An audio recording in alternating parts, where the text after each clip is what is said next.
Should I stay or should I go? Is more than just the title of the Clash's top-played song. It's a burning question on the minds of millions of Americans who are in a pickle whether to stay at their current job or go to a different one. There's hardly been a better time to get hired with almost 11 million job openings in the US, a near-record high level. In November, 4.5 million Americans quit their jobs, pushing the country's quit rate to a 3% record high.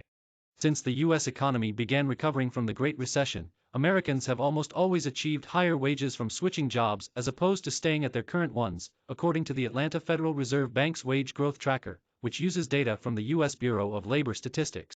But in recent months, the gap between what Americans could earn from switching jobs widened as labor shortages persisted. There are nearly 11 million job openings in the U.S., a near-record high level. In June, there was only a 0.5 percentage point gap on average over the course of 3 months in wage growth between job switchers and people who stayed at their job. By November, the gap increased to 1.4 percentage points on average over the course of 3 months.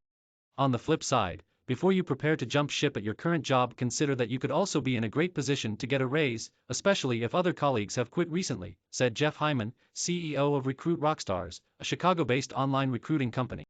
When to stay, the most important question to ask yourself before you finalize an offer for a higher-paying job is, are you interested in optimizing your income for the short term or for the long term? Hyman said. If you're interested in achieving a higher income in the long run, as in more than 5 years from now, your best bet is to stay with your current employer so that you can get promoted. And even though you may get a pay bump from switching jobs, there is a good chance that you may find you made a big mistake. If layoffs are on the table in the future, keep in mind that companies tend to follow a last-in, first-out policy where newer hires are the first to get fired. Jeff Hyman, CEO of Recruit Rockstars. In the current hiring climate, companies are in selling mode, Hyman told MarketWatch. Meaning they may downplay how unstable the company is and give a false sense of what their work culture is like. When ultimately your current employer is the devil you know. And if layoffs are on the table in the future, keep in mind that companies tend to follow a last-in, first-out policy where newer hires are the first to get fired, he added.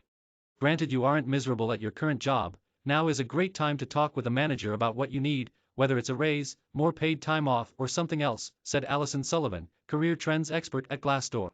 Employees have more leverage right now to have these conversations as companies are eager to retain top talent, she added. When to leave? If you're strictly interested in getting more money immediately, your best bet is to accept a new higher pay job opportunity, Hyman said. There's also no point in staying current job if you're miserable and you have another job offer you think you'll be happier at. Another consideration, if your employer is you return to the office and you're not comfortable with that, it's absolutely reasonable to quit.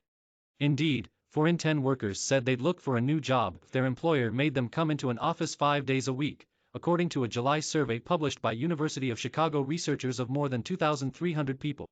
Separate survey evidence indicates that many Americans would even be willing to take a pay cut to avoid having to work in person. Just make sure to line up another job before you jump.